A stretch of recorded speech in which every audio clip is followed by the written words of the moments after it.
mensagem é: seja forte e corajoso. Fala para quem está do seu lado: seja forte e corajoso. Força e coragem, amém? Queridos, na verdade eu gostaria hoje de quebrar um pouquinho o protocolo, assim como eu fiz de manhã, né, lá no Cachoeira, porque hoje pela manhã, quando eu estava falando com Deus e pedindo uma palavra para ministrar, Deus, Ele me deu essa frase, que é uma frase que marcou a minha história, né? Que é exatamente essa que você acabou de repetir: seja forte e corajoso. Essa frase marcou a minha história, e quando Deus começou a ministrar no meu coração, eu senti de Deus de poder contar para você um pouquinho de um testemunho de superação proveniente do Espírito Santo. Uma superação que não seria possível sem a presença dele, sem a presença de Deus, sem a presença do Espírito Santo. Há 20 anos atrás, praticamente exatos 20 anos atrás, o meu pai e minha mãe, que eram pastores da igreja, eu tinha 22 anos à época, meus pais indo para o Rio de Janeiro, né? Para quem não sabe, não me conhece, eu sou nascido no Rio de Janeiro e fui criado aqui em Almirante Tamandaré, né? Eu sou um carioca de Tamandaré, como diz, né? Eu não me considero carioca, eu me considero paranaense, tamandareense, quase não sai, né? Porque eu amo essa terra aqui, Almirante Tamandaré, né? O lugar que eu cresci, né? Vim para cá com 5 anos de idade. E minha família, meus pais sempre iam ao Rio de Janeiro. Toda a minha família, com exceção da minha irmã, né, está no Rio de Janeiro, reside no Rio de Janeiro até hoje. E os meus pais então constantemente iam lá 1 vez, 2 vezes no ano, né, às vezes até mais, 3 vezes no ano, visitar a nossa família, né, minha avó, minhas avós, vamos dizer assim, os tios, né, os irmãos deles e tudo mais. Só que no ano de 2005, um mês antes, né, nós tivemos um culto especial na igreja e uma pastora estava ministrando, a pastora Nilce, e ela chamou eu e a minha noiva na época, a Karine, né, que é minha esposa, e ministrou sobre nós, orou sobre nossas vidas, e o Espírito Santo tomou a vida dela. Ela começou a falar em línguas estranhas, começou a ministrar sobre nós, pôs a mão na nossa cabeça, e ela dizia uma única frase, né? Ela falava em línguas e traduzia com uma única frase, que era ministério de amor. Diga comigo: ministério de amor. Agora, em que ano que aconteceu isso, queridos? Quem está prestando atenção? 2005, né? Igreja Ministério de Amor nasceu quando? 2020, né? Mas só para você entender um pouquinho da conexão. E naquela noite ela disse para nós que Deus mostrou para ela, e ela perguntou se a gente estava preparado. Vocês estão preparados para se tornarem pastores dessa igreja? Não da Igreja Ministério de Amor, que nós estávamos em outro ministério, né? Nem passava pela nossa cabeça nada disso. E vocês estão preparados para assumir essa igreja como pastores, né?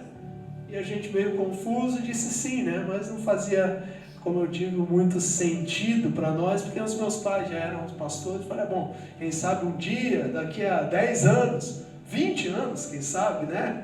No nosso planejamento, na nossa cabeça, mas nós dissemos sim. O fato é que 1 mês depois, meus pais foram visitar os familiares no Rio de Janeiro, numa viagem de carro, como eles sempre faziam. E quando eu fui me despedir do meu pai e da minha mãe, abracei minha mãe, abracei meu pai.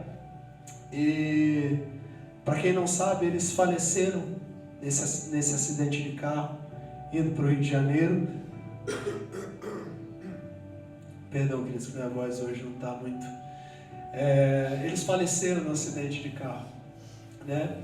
Mas quando eu estava me despedindo da minha mãe, do meu pai me chama e ele começa a me dar instruções que ele nunca me deu. Sempre viajou para o Rio de Janeiro, está aqui meus amigos de infância, né? O Ivonei, o Dinei, sabem disso, né? Meu pai nunca me chamou para falar as coisas que ele falou. E a preocupação dele era com a igreja, com as pessoas da igreja, com a estrutura física da igreja. E ele começa a dizer: eu quero que você cuide da igreja na minha ausência. Mas com muita ênfase, sabe? Eu falei: tá bom, pai. Não, você não está entendendo, volta aqui, eu já querendo sair, né? Ele começou a me dar conselhos práticos de como um pastor deve cuidar de uma igreja. Ele começou a dizer: cuida com aquilo, com aquilo outro. Ele disse assim: tem coisas que se eu não fizer, ninguém faz. Você precisa fazer, porque na minha ausência você tem que fazer.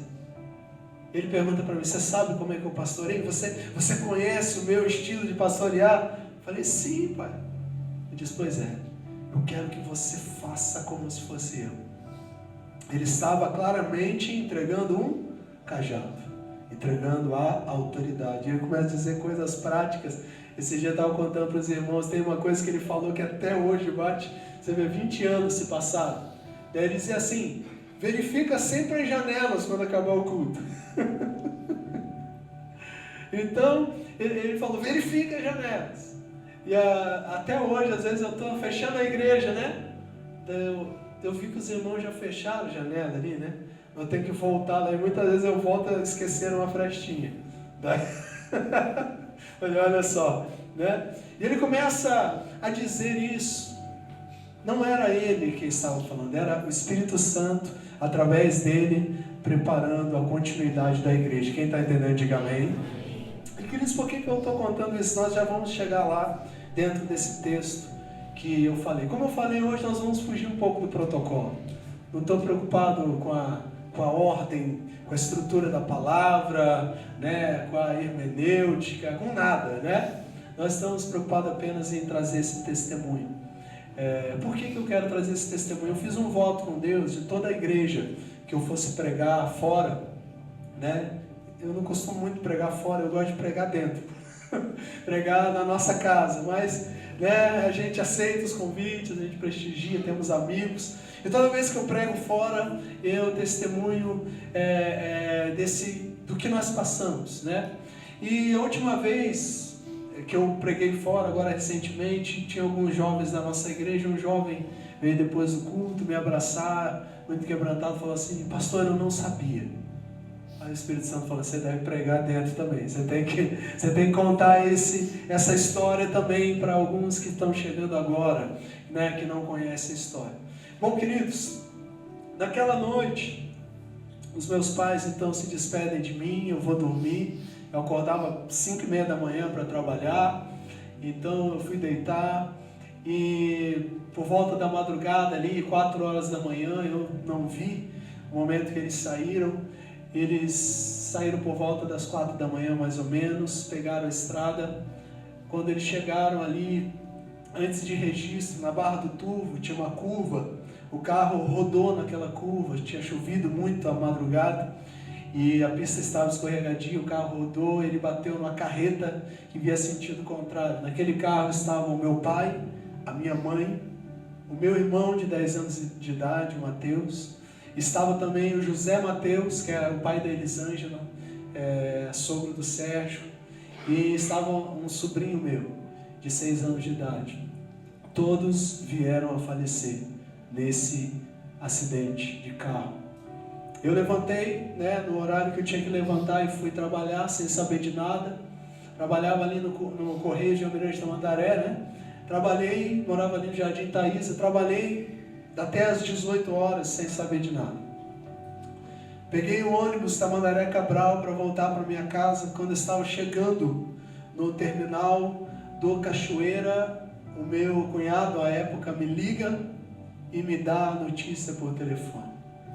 A notícia é exatamente essa que eu acabei de contar a vocês. E ali eu começo a chorar naquele ônibus e uma coisa que me marcou muito foi o que eu, em fração de segundos, entendi que tinha acabado tudo. Sabe quando você fala acabou tudo? E eu pude me ver em depressão, porque quem é mais antigo, que me conhece de infância, sabe o quanto eu era apegado aos meus pais. Eu nunca ficava longe dos meus pais, só por períodos pequenos. Quando meus pais viajavam, eu era menor, ficava com febre até eles voltarem, de tão apegados. Então eu pensei, acabou tudo, acabou a igreja, acabou a minha vida. eu vou entrar em depressão, acabou a minha vida na igreja, eu vou me desviar dos caminhos, eu não vou ter estrutura para permanecer. Então, em fração de segundos, um filme passou na minha cabeça, com relação à notícia que eu acabara de receber. E chorando dentro do ônibus, eu lembro como se fosse hoje, apesar dos 20 anos passados. Eu estava sentado lá atrás do ônibus, sabe? Naquelas últimas cadeiras, minha bolsinha do trabalho ali, minha mochilinha do lado.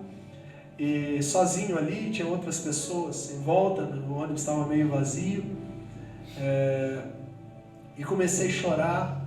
E naquela hora eu tive uma experiência que marcou a minha vida. O Espírito Santo começou a falar comigo. E o Espírito Santo começou a contradizer aquele pensamento que dizia acabou tudo. O Espírito Santo disse assim, não acabou. E eu começo a falar com ele, e eu acho que eu falei em voz alta porque eu não vi mais nada, sabe? Tinha gente do lado, não tinha. Ele diz assim, não acabou, é só o começo. Mas hoje, agora aqui, como um senso de urgência, sabe, a pressão, você precisa tomar uma decisão agora. É nesse ônibus, é agora. E a decisão é, você vai ficar do meu lado ou você vai me deixar? E aí eu lembro que chorando eu respondi, provavelmente em voz alta, assim, Espírito Santo, você tem um momento na minha vida que eu preciso de Ti agora. Eu nunca precisei tanto de Ti, Espírito Santo, quanto eu preciso agora. E ali eu tomei uma decisão, irmãos. E a decisão foi, eu não vou me afastar da presença de Deus. Quantos podem dizer glória a Deus? Então, eu desci daquele ônibus, sabendo disso. Cheguei em casa, sozinho. Entrei dentro da minha casa. O telefone fixo começa a tocar. Eu atendo, pensando que é alguém para me dar um norte. Alguém para me dar uma direção, dizer o que fazer. Eram funerárias que ligavam. Porque a funerária, quando sabe que tem uma família inteira que morreu, todo mundo quer pegar, pensando nisso aqui. Eu desligava o telefone e tocava imediatamente, atendia, achando que era alguém funerário.